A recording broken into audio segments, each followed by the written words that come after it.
ስማ አንተ የሁለት ዓመት ግብር እኮ አልከፈልክም። ክፈል እንጂ። እየሞከርኩ ነው። ምን ማለት ነው እየሞከርኩ ነው? መታሰር ፈለክ? ይኸውልህ ይሄን ግብር ቶሎ ማትከፍል ከሆነ ትቀፈል። ነገርኩ እኮ እየሞከርኩ። እዚህ ሆነ ሞከር።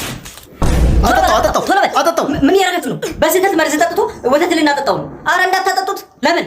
ዛሬ እኮ እሮብ ነው።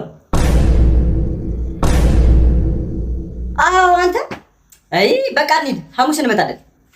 ያው ለዚህ ስራ እኔ ከበቂ በላይ ነኝ ብዬ የማስብበት ምክንያት በቀደመው ስራዬ ብዙ ሰዎችን ከብዙ ጉድጓድ ውስጥ አውጥቻለሁ። ከቱቦ ውስጥ አውጥቻለሁ፣ ጥልቅ ከሆነ ጉድጓዶች ውስጥ አውጥቻለሁ፣ ጥልቅ ከሆነ ዋሻ ውስጥ አውጥቻለሁ።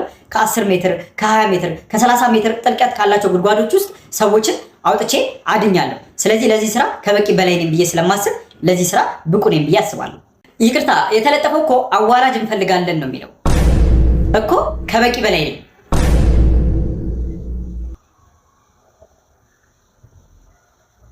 ተቀጥረሃል።